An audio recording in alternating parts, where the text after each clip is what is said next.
বন্ধুরা, এর আগের ভিডিওতে আমি তোমাদের সঙ্গে আলোচনা করেছিলাম যে সমস্ত বেলফুল গাছের মধ্যে এখনও তোমরা নতুন গ্রোথকে আনতে পারছো না, বা যে সমস্ত বেলফুল গাছগুলোর মধ্যে তোমাদের এখনও পর্যন্ত কুঁড়ি বা ফুল আসতে শুরু করেনি, সেই সমস্ত বেলফুল গাছগুলোকে তোমরা কিভাবে বৃদ্ধি করতে পারবে এবং কিভাবে তোমরা তোমাদের বেলফুল গাছের মধ্যে প্রচুর পরিমাণে কুঁড়ি এবং ফুলকে তোমরা এই সময় আনতে পারবে। এবং সেই ভিডিওতে আমি যে সমস্ত ঘরোয়া পন্থা এবং ঘরোয়া খাবারগুলোকে নিয়ে আলোচনা করেছিলাম, তোমরা দেখছো সেই সমস্ত ঘরোয়া পন্থা এবং খাবারগুলোকে আমি আমার গাছের মধ্যে অ্যাপ্লাই করার পর কত সুন্দর রেজাল্ট পেতে আরম্ভ করেছি।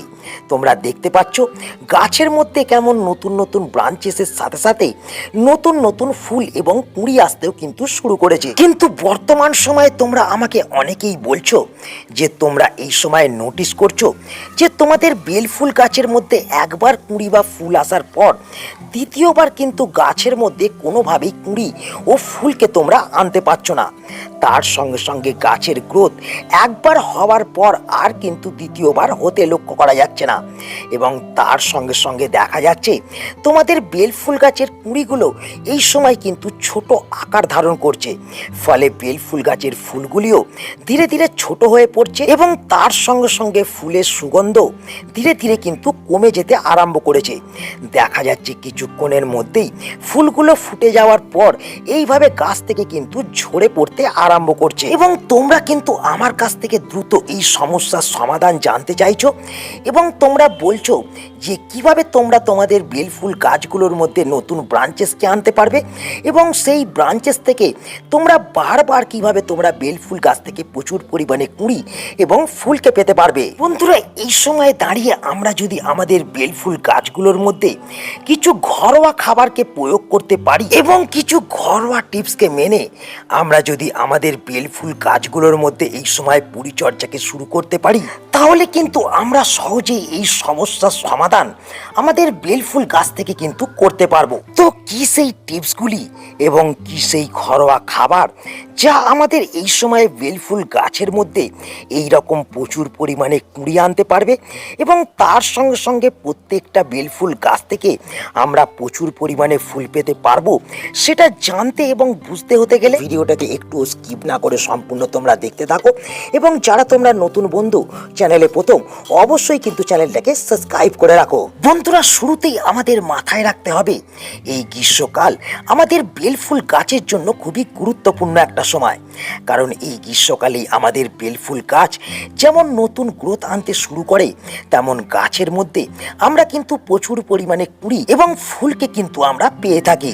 এবং এই কাজটা আমাদের তখনই সম্ভব হয় যখন আমরা এই প্রচণ্ড দাবদাহের মধ্যেও আমরা আমাদের বেলফুল গাছগুলোর মধ্যে সঠিক পরিচর্যাকে চালিয়ে যেতে পারি। বন্ধুরা, এই সময় যদি আমরা আমাদের বেলফুল গাছগুলোতে সার্বিক বৃদ্ধিকে বজায় রাখতে চাই এবং তার সঙ্গে সঙ্গে গাছের মধ্যে যদি আমরা এই রকম প্রচুর পরিমাণে কুঁড়ি এবং ফুলকে পেতে চাই, তাহলে কিন্তু আমাদের প্রথম যে গুরুত্বপূর্ণ বিষয়টাকে এই সময় মাথায় রাখতে হবে সেটা হলো আমাদের প্রত্যেকটা বেলফুল গাছগুলোকে সঠিকভাবে এই সময় আমাদের কিন্তু রোদ লাগাতে হবে। মানে আমাদের একটা বিষয়কে প্রথমেই মাথায় রাখতে হবে যে আমাদের বেলফুল গাছ একটি গ্রীষ্মকালীন গাছ হলেও অতিরিক্ত কিন্তু দাবদাহ একেবারেই এই গাছ কিন্তু সহ্য করতে পারে না। যখনই তাপমাত্রা 35 ডিগ্রির ওপরে যেতে শুরু করে, তখনই কিন্তু গাছের মধ্যে কুঁড়ি আসা ধীরে ধীরে কমতে শুরু করে। যে কুঁড়িগুলো আসে সেই কুঁড়িগুলো ছোট আকার ধারণ করে। গাছের মধ্যে ফুল ফুটলে সেই ফুলগুলিও ধীরে ধীরে ছোট হতে আরম্ভ করে। ফুলের মধ্যে সুগন্ধ ধীরে ধীরে হারিয়ে যেতে থাকে এবং তার সঙ্গে সঙ্গে একবার ফুল আসার পর গাছের মধ্যে কিন্তু দ্বিতীয়বার আর কিন্তু ফুলকে আসতে আমরা লক্ষ্য করতে পারি না। তাই এই সমস্ত সমস্যা থেকে মুক্তি পেতে হতে গেলে আমাদের কিন্তু প্রথম যেটা করতে হবে সেটা হচ্ছে, যখন তোমরা দেখবে যে তোমাদের বেলফুল গাছের মধ্যে এই রকম কুঁড়ি আসতে শুরু করেছে, বা যখন তোমরা দেখবে গাছের মধ্যে দু একটা করে ফুল ফুটতে আরম্ভ করেছে, তখনই কিন্তু তোমরা বেলফুল গাছগুলোকে ছাদ বাগানের এমন অংশের মধ্যে রাখবে যে অংশের মধ্যে রাখলে গাছগুলোর মধ্যে সকাল থেকে দুপুর 12টা অবধি রোদ পাবে এবং তারপর গিয়ে গাছগুলোর মধ্যে ছাওয়া পড়ে যাবে। বন্ধুরা এই সময় যদি তোমরা চাও তোমাদের বেল ফুল গাছগুলোর মধ্যে বেশি বেশি কুঁড়িকে আনতে এবং সেই কুঁড়িগুলোকে সঠিকভাবে এই রকম ফুটিয়ে ফুলে পরিণত করতে, তাহলে যে 2 নম্বর কাজটাকে তোমাদের করতে হবে সেটা হলো বন্ধুরা, এই যে তোমরা শুকিয়ে যাওয়া ফুল দেখতে পাচ্ছ, এই শুকিয়ে যাওয়া ফুলগুলোকে কিন্তু তোমাদের সময় সময় গাছ থেকে কিন্তু ফেলে দিতে হবে। তোমরা দেখতে পাচ্ছ, এবং তার সঙ্গে সঙ্গে যেটা করবে, এই যে তোমরা দেখতে পাচ্ছ ফুলের বৃন্ত, এই ফুলের বৃন্তকে কিন্তু তোমাদের গাছ থেকে কেটে দিতে হবে। তবেই কিন্তু তোমাদের গাছের মধ্যে আরও বেশি বেশি করে ফুল আসতে শুরু করবে, এবং যে সমস্ত কুঁড়ি গাছের মধ্যে থাকবে সেই সমস্ত কুঁড়িও সঠিকভাবে ফুটে কিন্তু ফুলে পরিণত হবে। কিন্তু তোমাদের গাছের মধ্যে একবার কুঁড়ি আসার পর যদি দেখো দ্বিতীয়বার কুঁড়ি আসতে চাইছে না, বা কোনো প্রকারে গাছের মধ্যে নতুন গ্রোথ আসা বন্ধ হয়ে গেছে, তাহলে তোমাদের যেটা করতে হবে সেটা হলো তোমাদের বেল ফুল গাছের যে সমস্ত ডালপালা ডেড হয়ে গেছে সেই সমস্ত ডালপালাগুলোকে তোমাদের কিন্তু যেটা করতে হবে, এইভাবে কিন্তু পিঞ্চ করে দিতে হবে। তোমরা যদি সময়ে সময়ে প্রত্যেকটা ডালপালাকে এইভাবে পিঞ্চ করে দিতে পারো, তাহলে যেটা হবে, তোমাদের প্রত্যেকটা যে ডালপালা তোমরা কাটছো সেই ডালপালাগুলোর কাটা অংশ থেকে আবার কিন্তু নতুন গ্রোথ আসতে শুরু করবে, এবং সেই গ্রোথ আসার ফলে গাছ কিন্তু আবার পুনরায় কুঁড়ি এবং ফুলকে আনতে শুরু করবে। বন্ধুরা, গাছের পুলিং করার পর আমাদের বেলি গাছের বৃদ্ধি এবং প্রচুর পরিমাণে ফুল আনাকে নিশ্চিত করার জন্য আমাদের যে 3 নম্বর কাজগুলোকে এরপর করতে হবে সেটা হচ্ছে আমাদের বেলি ফুল গাছের মাটিকে ঘিরে। তো শুরুতেই আমাদের বেল ফুল গাছের মাটির মধ্যে প্রথম যে কাজটাকে করতে হবে সেটা হচ্ছে আমাদের বেল ফুল গাছের মাটিকে এই সময় কিন্তু আগাছা মুক্ত রাখতে হবে। তাই আমরা যেটা করব, আমরা সময়ে সময়ে এই রকম আগাছাগুলোকে কিন্তু আমরা গাছের মাটি থেকে পরিষ্কার পরিচ্ছন্ন করতে থাকবো। এবং তার সঙ্গে সঙ্গে যেটা করতে হবে 2 নম্বর কাজ হিসেবে, সেটা হচ্ছে এই সময় কিন্তু বেল ফুল গাছের মাটির মধ্যে সঠিকভাবে জলকে প্রয়োগ করতে হবে। তোমাদের বেল ফুল গাছের মাটিকে কখনোই কিন্তু এই রকম শুকিয়ে ফেলা চলবে না।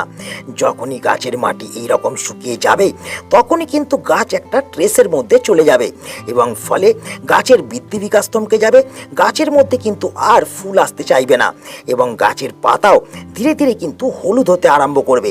তাই তোমরা যেটা করবে, সকালে এবং বিকালে বেল ফুল গাছের মাটির মধ্যে কিন্তু তোমরা ভোরে জলকে প্রয়োগ করবে, এবং এই মাটির মধ্যে জল প্রয়োগ করার পাশাপাশি যে সমস্ত বেল ফুল গাছের মধ্যে তোমাদের এই রকম কুঁড়ি আসতে শুরু করেছে, বা তোমরা যে সমস্ত বেল ফুল গাছকে এই সময় কাটাই ছাটাই করেছো, সেই সমস্ত বেল ফুল গাছগুলোকে সকালে একবার এবং বিকালে একবার ঠান্ডা জলে স্প্রে দিয়ে কিন্তু স্নান করিয়ে দেবে। এক্ষেত্রে তোমাদের কাছে যদি ফ্রিজের জল থাকে সেই জলকেও কিন্তু এই স্প্রে করার ক্ষেত্রে ব্যবহার করতে পারো। শুধুমাত্র বন্ধুরা প্লেন জলকে স্প্রে করলে রোজের হবে না, তার সঙ্গে সঙ্গে তোমাদের যেটা করতে হবে, প্রত্যেক 4 থেকে 5 দিন অন্তর অন্তর তোমাদের স্প্রেয়ার মেশিনের মধ্যে 1 লিটার জল নিতে হবে, এবং 1 লিটার জল নেওয়ার পর এই যে চিনির দানা মানে ম্যাগনেসিয়াম সালফেট, এই ম্যাগনেসিয়াম সালফেটকে কিন্তু 1 চামচ সেই 1 লিটার জলের মধ্যে প্রয়োগ করে দিতে হবে। এবং প্রয়োগ করে নেওয়ার পর জলটাকে কিন্তু তোমরা ভালোভাবে একটু শেক করে নেবে, মানে ম্যাগনেসিয়াম সালফেটটা ভালো করে তোমরা গুলে নেবে, এবং গুলে নেওয়ার পর প্রত্যেক 4 দিন অন্তর অন্তর বিকালবেলায় যদি এই ম্যাগনেসিয়াম সালফেট মিশ্রিত জলটাকে প্রয়োগ করতে থাকো, তাহলে কিন্তু গাছের কুঁড়ি এই সময় কিন্তু ছোট হয়ে যাবে না, গাছের ফুল এবং কুঁড়ি এই সময় ঝলসে যাবে না। যে সমস্ত গাছের ফুল এই সময় ছোট হয়ে যাচ্ছে সেই সমস্ত ফুল কিন্তু ছোট হওয়া বন্ধ হবে। গাছের পাতাও এই সময় কিন্তু সবুজ চকচকে থাকবে, কারণ এইভাবে আমরা যদি ম্যাগনেসিয়াম সালফেটকে গাছের মধ্যে স্প্রে করি তাহলে কিন্তু গাছের মধ্যে একটা ময়েশ্চার ভাব বজায় থাকবে, এবং গাছের সালোক সংশ্লেষ কিন্তু ধীরে ধীরে বাড়তে শুরু করবে। তো বন্ধুরা, এই ম্যাগনেসিয়াম সালফেটকে স্প্রে করার পাশাপাশি আমাদের যে 4 নম্বর কাজটাকে করতে হবে সেটা হলো আমাদের বেল ফুল গাছগুলোর মধ্যে খাবার প্রয়োগ।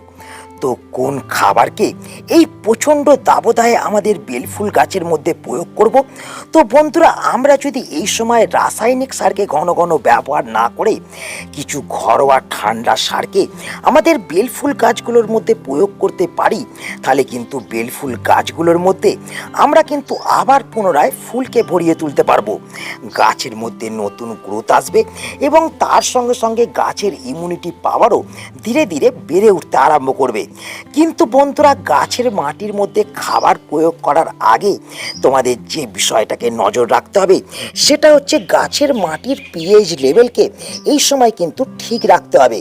কারণ আমাদের যেহেতু বেলফুল গাছ একটি অ্যাসিডিক মাটিকে পছন্দ করে, তাই আমরা যদি বেলফুল গাছের মাটিকে এই সময় অ্যাসিডিক রাখতে না পারি তাহলে কিন্তু কখনোই আমরা খাবার প্রয়োগ করে সঠিক বেনিফিট কিন্তু পেতে পারবো না। তাহলে আমাদের যেটা করতে হবে, গাছের মাটিকে অ্যাসিডিক রাখার সাথে সাথে গাছের মধ্যে সেই সমস্ত পুষ্টিমৌল যোগান দিতে হবে যে সমস্ত পুষ্টিমৌল আমাদের বেলফুল গাছগুলোর মধ্যে নতুন গ্রোথ আনতে সাহায্য করবে এবং তার সঙ্গে সঙ্গে গাছের প্রত্যেকটা ডালে প্রচুর পরিমাণে এই রকম কুঁড়ি এবং ফুল আনতে পারবে। তো সেক্ষেত্রে আমরা যে খাবারকে এই সময় বেলফুল গাছের মধ্যে প্রয়োগ করব সেটা হলো বন্ধুরা এটা। তো এই যে জিনিসটাকে তোমরা আমার হাতে দেখছো, এটা হলো লেবুর খোসা ভেজানো জল। তো আমরা অনেকে যেটা করি, লেবু খাওয়ার পর কিন্তু খোসাটাকে আমরা বাড়ি থেকে ফেলে দিয়ে থাকি।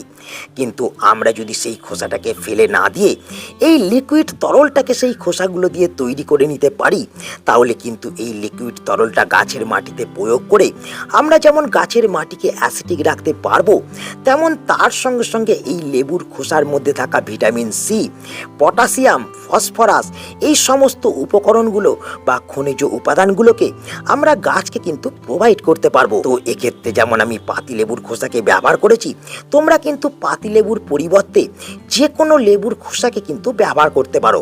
তোমরা যেটা করবে, 1 লিটার জলের মধ্যে তোমরা কিন্তু 2 থেকে 1টা লেবুর খোসাকে 24 ঘন্টা কিন্তু ভিজিয়ে রেখে দেবে এবং সেই লিকুইডটাকে তৈরি করে নেওয়ার পর তোমরা যদি গাছের মাটিতে প্রয়োগ করো, তাহলে তোমাদের বেলফুল গাছের মধ্যে আর বিশেষ কোনো খাবারের কিন্তু প্রয়োজন হবে না। কিন্তু বন্ধুরা, এই সময় যে আমরা এই লেবুর খোসার তরল লিকুইড সারকেই প্রয়োগ করব, সেটা কিন্তু একেবারেই নয়। আমরা কিন্তু এই লেবুর খোসার তরল সারকে আরও পাওয়ারফুল তৈরি করার জন্য আমরা কিন্তু এর সঙ্গে আরও 2টি উপকরণকে মেশাবো। তো সেই 2টি উপকরণ কি কি, তো চলো সেটা এবার আমরা দেখে নিই। তো বন্ধুরা, আমাদের যেটা করতে হবে, আমাদের 24 ঘন্টা পর যখন এই লেবুর খোসা ভেজানো তরল সারটি তৈরি হয়ে যাবে, তখন কিন্তু আমাদের এই তরল সার থেকে লেবুর খোসাগুলোকে কিন্তু এইভাবে আমাদের তুলে নিতে হবে এবং এই যে জলটা দেখছো, এই জলের মধ্যে আমাদের প্রথম যে উপকরণটাকে মেশাতে হবে সেটা হলো বন্ধুরা এটা।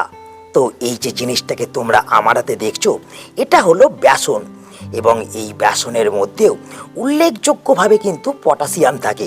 শুধুমাত্র পটাশিয়াম নয়, এর সাথে সাথে কিন্তু ফসফরাস, ম্যাগনেসিয়াম এবং বিভিন্ন ধরনের কিন্তু গাছের ভিটামিন থেকে থাকে। তো আমি এখানে যেটা করব, 1 লিটার জলের জন্য আমি 1 চামচ বেসনকে কিন্তু এখানে প্রয়োগ করে দেবো। তোমরা দেখতে পেলে আমি কিন্তু এখানে বেসনকে দিয়ে দিলাম এবং এই বেসনকে দেওয়ার সাথে সাথে আমাদের যে জিনিসটাকে নিতে হবে সেটা হলো বন্ধুরা এটা। তো এই যে জিনিসটা দেখছো, এটা হলো হলুদ, যা আমরা একটি অ্যান্টিফাঙ্গাল হিসেবে গাছের মাটির মধ্যে বা গাছের মধ্যে ব্যবহার করে থাকি।